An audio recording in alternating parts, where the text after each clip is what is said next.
In the R&B world of decades past, the spotlight never came free. Those honey-dripping melodies, those heart-piercing hits, the whole glittering parade, that's what we saw.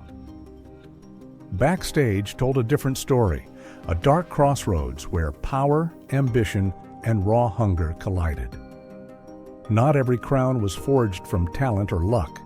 Sometimes, to hear your own voice spill from the radio, to watch your name climb the charts, a star had to pay a toll no one dared speak aloud. What follows is the road walked by 15 Black R&B women who traded their bodies like keys to unlock the gate of fame. Steel yourself? Voices you once adored will surface here, and every step they took forward was a tragedy hidden in plain sight for years. 15. Esther Phillips, the R&B angel strangled between heaven and hell. Esther Phillips owned one of the most singular voices of the 1950s R&B scene. Hers was a rasp that could turn any song into the confession of a shattered soul.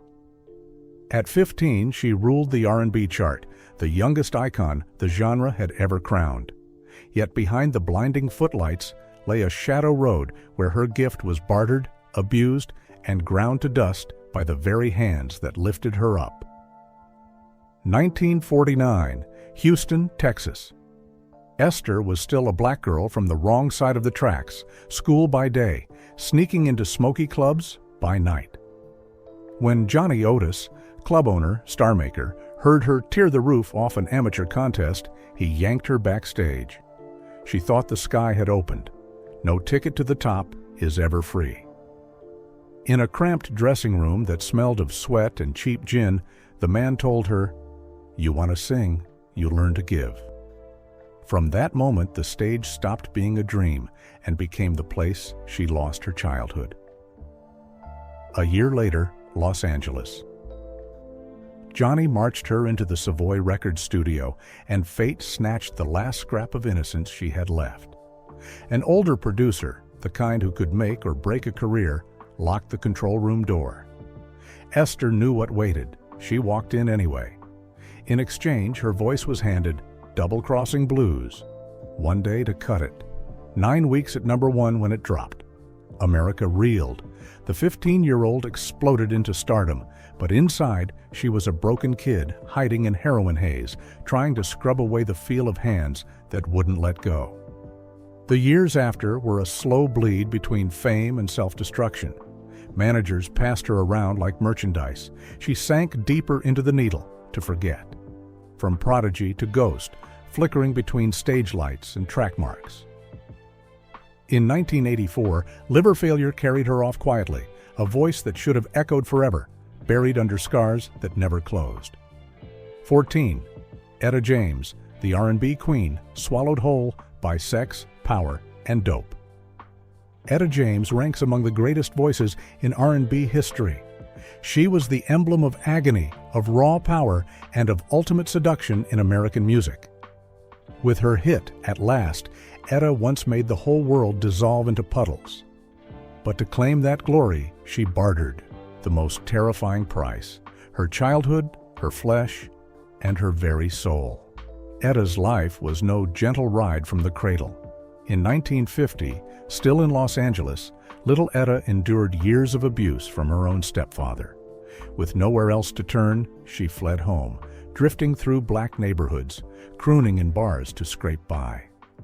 Night after night, her voice drowned the crowds in rapture, but backstage lurked a girl starved, bone-weary, and utterly forsaken. In 1954, she formed the Creolettes, clinging to it as her escape hatch. But when the group landed a gig, the club owner slapped down a savage ultimatum: sing for the house, then service him in the shadows. She and her friends were forced into a group tangle. That night, Etta still strode on stage, her voice ringing pure, but inside her raged a nightmare that time could never erase. Then, in 1959, she crossed paths with Leonard Chess, the overlord of Chess Records in Chicago. Leonard vowed to mold her into a star, and Etta believed him, for she had nothing left to lose. But that stardom arrived shackled to horror. Leonard demanded weekly visits to his office, intimacy traded for tape time. He even slipped her heroin, murmuring, "This'll make you sing sweeter, baby." She slid into addiction, then total dependence on him. In 1960, At Last hit the streets. The song detonated, hoisting Etta James to fame's pinnacle. But behind that melody stood a body ravaged, a woman teetering on the knife edge between ecstasy and despair. She was hooked deep, finances in chains, rehab doors swinging like a diner's. When she passed in 2012, folks still cherished that voice, oblivious that to birth one At Last, Etta James had wagered every last scrap she owned. 13.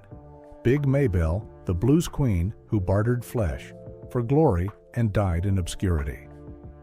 Big Maybelle was dubbed Queen of the Blues, a woman whose explosive voice could rattle an auditorium to its rafters every time she let it loose. From a nameless singer tucked in some dingy bar nook, she vaulted to the summit overnight with Gabbin' Blues. But that radiance was purchased with a woman's steepest toll. New York, 1952. Maybelle had just a handful of dollars rattling in her pocket, belting out tunes in cramped clubs thick with cigarette haze.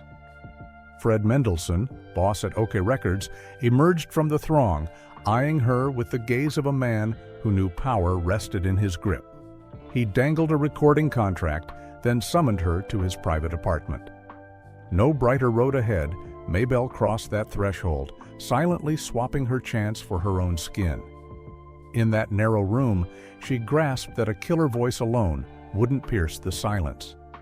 In 1953, she cut Gabbin' Blues in a single session, her voice surging with fire, as if purging every ounce of shame and fury. The track ignited instantly, claiming the #1 spot on the R&B charts. Through the working years that followed, Fred kept pressing her to sustain the liaison, making it the ticket to promotion. Each trip to his office brought fresh perks, laced with that icy stare warning her. Her fame was tethered to one man.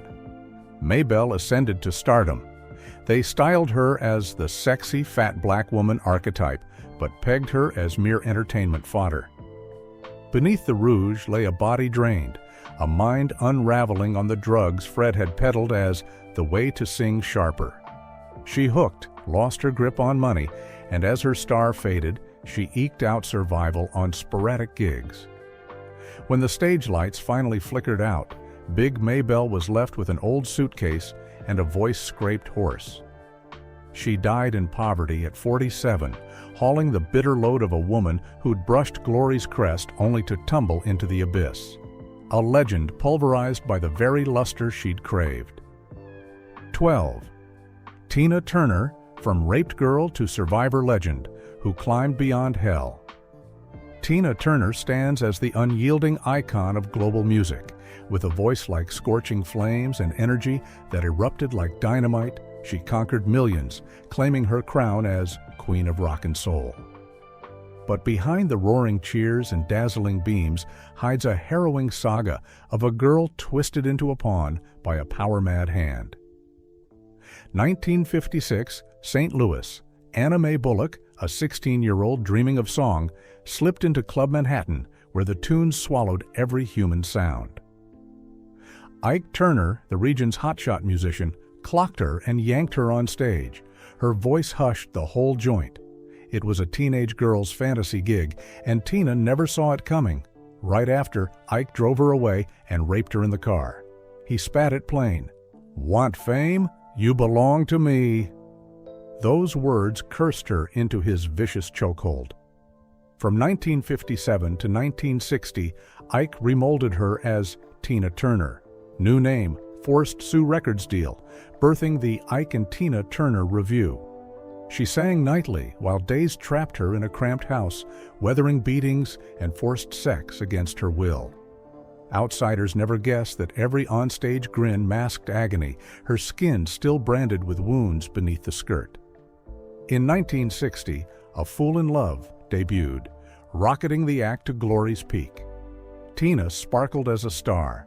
Ike lorded over his imprisoned angel. When she lagged, he hurled pills at her face. When she hushed, he bashed her skull against walls. Countless times, she hit the boards with blood seeping from her lip. In 1968, Tina chased freedom with sleeping pills, only to stir in a hospital, hauled back to her fame-forged cage. In 1976, after 2 decades of pummeling and violation, Tina bolted into the night with 36 cents and 4 kids. No spotlight, no cash, just her pulse. Yet she pulled off the unthinkable, stormed back on stage, reborn fiercer than before. Tina Turner isn't merely a singer, she's breathing evidence that sometimes, to be heard in full roar, a woman must haul herself up from hell's depths. 11. Aretha Franklin. The Soul Queen, forced to swap flesh for a legendary tune. Aretha Franklin is the queen of soul, the voice that quaked America with respect, think, and natural woman. She perched on music's zenith, feminism's torch, a generation's anthem. But beyond that brilliant halo stretched murky years where every advance cost her degradation and tears. Detroit, 1956. Aretha was barely 14, tagging her father, Pastor C.L. Franklin, on the gospel circuit. On stage, she was an angel, voice crystal clear. But lights down, her dad and handlers warped her into leverage. They shoved her to connect with industry fat cats and kingpins, hissing, "This gets you more mic time." The kid stayed mute, knowing defiance would bury her voice for good. In 1960, Aretha wed Ted White, the man she mistook for shelter, but who proved another nightmare. As manager, he seized it all: deals, dough, her body. He thrashed her, shamed her before crews, forced inspiration acts in his office. Under the lavish dresses, Aretha's skin blossomed bruises, her smile a forged facade. By 1967, inking with Atlantic Records, producer Jerry Wexler seemed like deliverance, but he mirrored the monsters before. After tracking I Never Loved a Man at Muscle Shoals, Jerry beckoned her to his hotel. Cooperate once, and respect is yours. That night, Aretha sobbed floods, but morning found her at the mic, gulping down disgrace to sing. The bitter twist, respect, crowned feminism's hymn, enthroning her as queen. Few glimpsed that behind the throne, Aretha crumbled in liquor and solitude. She cut Ted loose for good in 1969 after 2 years split. Her career rode swells from there. Respect had the globe in awe, but Aretha knew it deepest. That song wasn't just women's rights. It was the howl of one robbed of every human right. 10. Victoria Spivey. From Forced Girl to Midwest Blues. Legend Victoria Spivey was one of the most pivotal blues voices of the early days, with a style fierce, magnetic, and drenched in raw feeling. She made juke joints tremble with every lyric and rose as a towering figure in Midwest blues. Black Snake Blues became a timeless smash, carving out her legendary career, but the path to that glow was nothing short of hellfire. 1926, Victoria at 20, belting out tunes in St. Louis juke joints where the music tangled with whiskey fumes and choking smoke. Mayo Williams, head of Paramount Records, spotted her and beckoned her to Chicago for a recording deal. But in the Paramount office, Victoria was forced down on the desk. Terrified this was her only shot, she surrendered to cut Black Snake Blues. The session exploded beyond expectations, but Victoria knew her dream of fame was built on her ravaged body. Over the next 3 years, she replayed the silent bargain, not just with Mayo, but with a parade of label hands. Every fresh track demanded degrading concessions, turning her into the company's tool for steering her rise. In that stretch, she laid down over 30 songs, her name booming across the Midwest, but twined with it came humiliation, crushing weight, and a spirit worn to the bone. By 1929, Victoria realized staying meant endless exploitation and shackles. She founded Spivey Records, claiming her destiny, holding the copyrights, releasing music on her own terms. It was a seismic shift, rebellion fused with personal victory after years stripped raw. Victoria lived to 70, bequeathing a monumental musical inheritance that fired up generations of blues singers. Black Snake Blues still rings out as proof of her genius and the pain she bottled inside. Victoria Spivey stands for the triumphant woman who waded through tragedy, broke free, and forged her own music empire, showing that even thrust into the abyss, she could ascend from the very wounds that scarred her. 9. Ruth Brown, the voice that built Atlantic on Flesh and Tears. Ruth Brown was one of the cornerstone female singers of 1950s R&B, crowned the Builder of Atlantic. With a voice potent, volcanic, and masterfully expressive, she delivered a string of #1 hits for Atlantic, paving the way for waves of R&B artists to follow. But behind the stage's shimmer, Ruth weathered years of pure nightmare. 1948, Detroit. Ruth, at 20, reeling from a car crash, laid up in the hospital with her body spared but her spirit frayed. Ahmet Ertegun, Atlantic's founder, came calling. He dangled a promising recording contract laced with a monstrous demand. Cooperate right there in her sickbed for special treatment, or fade from the scene forever. Cornered, she gave in. One night in that ward turned to horror, but dawn saw her at the mic, cutting her first track for Atlantic. From 1949 to 1955, Ruth endured weekly violations with Ahmet and distributors to lock in release priority. Each studio door she crossed brought exhaustion and dread, yet she kept her voice thunderous and her poise unflinching. In those years, she scored over 10 #1 R&B anthems, crafting Atlantic's legend and cementing herself as an icon of the fresh sound. Yet every triumph dragged torment. She was bled dry financially, owed millions in royalties, trapped in a life of control with no say in her own fate. Ruth Brown refused to fold. In 1987, she hauled Atlantic to court and clawed back $1.3 million in unpaid royalties, a testament to the unbreakable woman who'd been used but never crushed.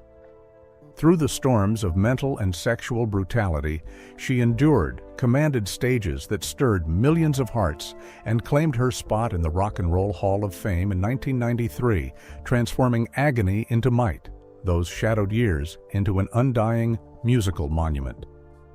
8. Gladys Bentley. The blues singer who traded flesh to become a Harlem sensation. Gladys Bentley was one of the most singular and rebellious voices of the Harlem Renaissance. Packing 250 pounds with cropped hair and a tuxedo draped over her frame, she shattered every mold, crooning raw lyrics and seizing souls in the crowd.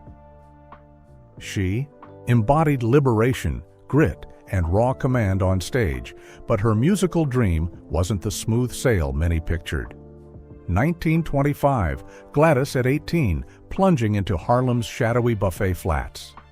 Nights throbbed with electric life, but to claim headliner status at the Ubangi Club, Harry Hansberry, the boss, forced her into his bed. Those encounters weren't lone, often 3 or 4 at a time, week after week, roping in white VIP heavyweights. Nights like those brewed terror and fury deep in her chest. The audience's roars and applause couldn't scrub away the shame she swallowed. Around 1930-1931, inking a deal with OK Records, the packs grew even crueler. Closeness with producers bought her studio time, her voice etched onto wax and unleashed.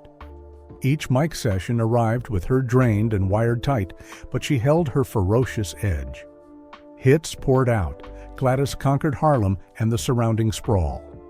But the cost, soul-deep scars that lingered, and absolute dominion over her body. In the 1950s, Gladys was strong-armed into burying her queer identity, wedding a man in 1952 to sidestep public backlash and salvage her path. Her world narrowed from the spotlight's blaze to a hidden apartment, secluded and steeped in regret. For all her gifts, talent, career, magnetism, Gladys grappled with wounds from the past that refused to mend. Flu took her in 1960, leaving a legacy thick with freedom and defiance, but also a stark reminder of the hushed sacrifices behind the glory, where flesh and musical power were forever entwined. 7. Dinah Washington, the blues voice that paid dearly to reign as R&B queen. Dinah Washington was one of the finest blues and R&B singers of the 1940s, 1950s. With a voice potent and laced with deep feeling, she claimed 27 chart-topping R&B tracks, including What a Difference a Day Makes, which cracked the pop top number 8.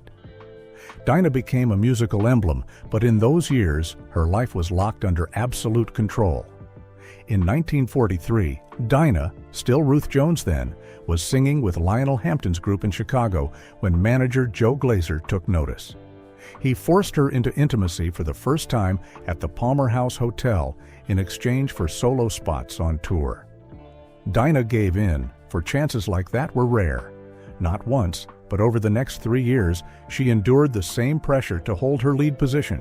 Every show, her voice rang out full of life, but no one guessed that in hotel rooms, she sacrificed her body in waves of despair. By 1950, shifting to Mercury Records in New York, Dinah faced more demands from the label boss for closeness to seal the deal. They rechristened her Dinah Washington, polishing her brand, but seizing total command of her path. From 1953 to 1959, Dinah had to engage regularly with Joe Glazer and DJs to secure radio play, ensuring her R&B songs ruled the charts. Those tense weeks, those endless weary nights while maintaining peak performance, shoved Dinah into mental and physical collapse. The payoff? 27 R&B, smashes, wealth, and thunderous fame, but traded for iron-fisted oversight, addiction to diet pills to keep her shape and stamina, and haunted nights of indulgence. She earned Queen of the Blues, but bore crushing weight behind the footlights. In 1963, Dinah died from an overdose, closing a life both radiant and tragic. To this day, her tale echoes as a stinging reminder. Fame and power in showbiz sometimes demand immeasurable sacrifices, where body and soul pay the toll for a voice to blaze bright. 6. Billie Holiday, the jazz singer who climbed music's summit on her own capital. Billie Holiday stands as one of the greatest jazz vocalists of all time, her voice soaked in emotion, every note carrying pain and a thirst for freedom. With recordings like Strange Fruit, Billie didn't just craft timeless music, she became an icon of resistance, voicing social injustices. But behind it all stretched a life taut with pressure, violence, and ruthless control. In 1928, at just 13, Billie was thrust by her mother into a Baltimore brothel. Each service fetched $5, a pittance, but to her then, a fortune. Not yet grown, Billie faced the trade of flesh, arrested for prostitution, and locked in reform school for 3 months. Landing in Harlem in 1933, barely 18, she thought escape from past shadows was near. Singing in a club, Columbia's John Hammond spotted her gift. But instead of an honorable offer, John forced her into his apartment for sex to ink her first contract. The swap of fame's chance for her body became a fateful choice. From 1935 to 1939, Billie kept facing similar coerced demands from producers and club owners to secure gigs, keeping her music flowing to the masses. Each session, each stage stand, she battled haunting memories while clinging to confident poise. By 1939, she cut Strange Fruit, a banned broadcast that still pierced hearts and stood as a protest manifesto. Despite roaring fame, Billie drew FBI tails, hooked on heroin from mental strain and a controlling world. In 1947, arrests piled on with grueling legal fights. Billie's life ended in 1959 in a hospital bed with a mere 70 cents in her account. Her musical feats loomed large, yet the cost was ravaged body and spirit. Billie Holiday burned herself out on stage, but her private existence was a tear-soaked tragedy where voice and flesh bound in the cruelest knot. 5. LaVern Baker, the R&B voice that touched glory through flesh. LaVern Baker was a top-tier R&B singer, shining with a voice bold, magnetic, and gripping crowds from the first note. Hits like Tweedledee dominated R&B charts, lifting her from tiny clubs to international stages. LaVern's career symbolized female empowerment in music, but brimmed with trials, where glamour always paired with unspoken pacts. In 1950, LaVern, at 21, crooning in Chicago's small clubs, unaware this vast world brimmed with traps. Atlantic's Herb Abramson appeared, bearing opportunity laced with nightmare. He demanded sex for the contract. LaVern chose between dignity and the fame road. Her decision unlocked a long trail of bodily bargains. In the years after, LaVern compromised with forced demands from DJs and distributors to push Tweedledee across airwaves. Each week spun a horror cycle, studio, motel, hotel rooms, all to spread her name nationwide. When Tweedledee hit Merv 1 R&B, joy drowned quick in industry's cruelty. White singer Georgia Gibbs covered it, outsold her, a blatant ripoff. Beyond that, the spotlight's blaze couldn't hide the company's grip. LaVern forced into tight outfits, her image a tool over identity. In 1969, after nearly 2 decades battling the harsh system, LaVern quit showbiz, choosing life away from lights, working at a Philippines military base for 20 years. She shed the glow, but reclaimed freedom and self. Dying in 1997, LaVern Baker's story remains a vivid testament to the savage price a black female artist paid to scale heights, where voice rang far but body and soul scarred under power's crush. 4. Christine Kittrell, the Nashville singer who used silent packs to survive the Chitlin circuit. Christine Kittrell was an R&B voice that stirred the Chitlin circuit with sweet, powerful tones adored by Southern crowds. Fame didn't linger, but her mark lingers in R&B lore. She cut "Sittin' Here Drinking" and some minor hits in Nashville. Sadly, Christine's career stayed local, and even at its brightest, it heaped endless pain. In 1951, Christine stepped into pro music, gigging on the Chitlin circuit, where black artists scraped by amid racism and label pressure. Tennessee Records' Ted Jarrett saw her spark, but opportunity came chained. He forced her flesh in trade for recording "Sittin' Here Drinking." She knew refusal meant losing this golden shot, her career dead at the start. So she yielded. Over the next 4 years, Christine faced repeated coercion from local club owners to lock in weekly slots. Some tracks hit small in the South, but fame never spread beyond Nashville. She wrestled with Control's grip, exploitation's sting, while footlights only spotlighted her power void. Christine never hit national stardom. Glory skimmed by fast, leaving hollow regret. She bowed out of music, turned nurse, a quieter life forgotten by entertainment. Those shadowed music years etched deep, a voice brimming power that once entranced crowds, but behind the beams lay days trading flesh for survival. Christine passed in 2001, her tragedy-stacked music road a harsh lesson on the toll many black artists paid in showbiz's brutal realm. 3. Ella Fitzgerald, the thorny path from Harlem streets to jazz pinnacle. Ella Fitzgerald, the legendary voice dubbed First Lady of Song, shook jazz for over 50 years. She dazzled with hits like "A Tisket, A Tasket," leading the band after Chick Webb's death, a model of grit and unearthly talent. Though dark, past clung behind her shine. In 1934, Ella, a homeless girl, roaming Harlem streets after her mother's death, bedding down in parks, singing dreams seeming distant. Chick Webb, famed bandleader, overheard her street croon and invited an Apollo audition. Amateur night on November 21, 1934, turned pivotal, for good and ill. Chick forced her backstage intimacy to guarantee her main stage spot. Thus, Ella won first prize, unlocking a door to brilliant career. From 1935 to 1938, Ella braved horrific pressure to hold lead singer role. She endured regular liaisons with Chick and Savoy ballroom owners, where she performed to advance and land on records. This era birthed peak hits like A Tisket, A Tasket, 1938, rocketing to #1 pop, but the cost, pain, and utter control, a secret she buried till death. When Chick Webb died in 1939, Ella fronted the band, proving supreme talent and unyielding strength. Despite dazzling success and global renown, she never aired her shadowed past till gone.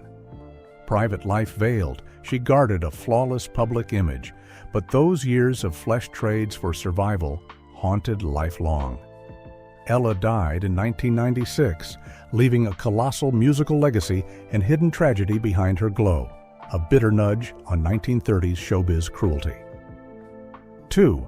Faye Adams, R&B's highest voice and the silent sacrifices to shine. Faye Adams, the singer with R&B's soaring highs, shone with hit Shake a Hand, ruling #1 R&B for 10 weeks. Starting in Newark churches and small clubs, she became a brief, blazing icon of female vocal power. Success struck swift, but the toll ran steep. In 1952, Faye, a young woman crooning in churches and dives. To headline Rudy's Tavern, famed black club, she faced weekly coercion from the owner. Each time tore at body and spirit, but yielded stage rights, a chance for her voice to touch hearts. Soon after, in 1953, Atlantic's Ahmet Ertegun caught her act. Opportunity arrived cruel. Faye traded sex for the contract. She sealed the silent deal, cut Shake a Hand that session, holding #1 R&B for 10 straight weeks. Post-Flash success, Faye's life piled pressure. Weekly, monthly after, she repeated sacrifices to hold rank and airplay priority. Career blazed just 2 years, her voice fading in showbiz's harsh current. She shifted to gospel for peace, withdrawing from spotlights and crowds, sealing away backstage tragedies. Faye passed in 1983, bequeathing a sky-high voice and an aching tale of trades for her shine moment. The world recalls her through one golden hit, but few know fame built on tear-drenched nights and untold secrets. 1. Mabel King, the gospel legend who traded all for the spotlight. Mabel King launched in the Clara Ward Singers Gospel Group, voice robust and soul-deep. In Harlem, she was a rising star, noted for technique and onstage emotion. Though no major R&B hits, Mabel carved entertainment space via Mabel Mama Thomas in sitcom What's Happening, imprinting TV audiences strong. But few know her lesser-noted solo music path thornier than her acting leap. In 1950, Mabel at 18, singing gospel in Harlem. Group manager eyed her solo potential for big shows, but the road wasn't rose-strewn. Mabel faced forced intimacy at his home, each a mental horror trial. Solo gigs rewarded, but cost unspoken sacrifices. Through 1950-1952, she looped those silent packs to keep solo slots, letting crowds see a radiant Mabel on stage. In 1953, switching to R&B, Mabel met fresh pressure. Small club owners, contract gatekeepers, coerced her for a 1-year deal and single cuts. Each session, Mabel forfeited freedom, dignity, for mere roster spot. But heartbreakingly, those tracks flopped. She met every demand, braced against weight, yet music results fell short. Efforts unrewarded by record fame, her R&B road dead-ended. Finally, Mabel King quit pro music. She found alternate light on TV as Mabel Mama Thomas, where fans knew and loved her voice and wit more. Still, past shadows and music stage prices lingered as throbbing ache. Mabel died in 1999 from diabetes, leaving an artist who endured, fought silent, and claimed success unbound from music's grip. And that's the story behind the glow of those Black R&B women singers, where every hit, every clap tied to tough choices and hidden sacrifices few knew. What you've heard is just the iceberg's tip, but maybe enough to make you revisit beloved hits with fresh eyes. Now, what do you think of these stars? Drop a comment below, share your take on their tragedies and strengths.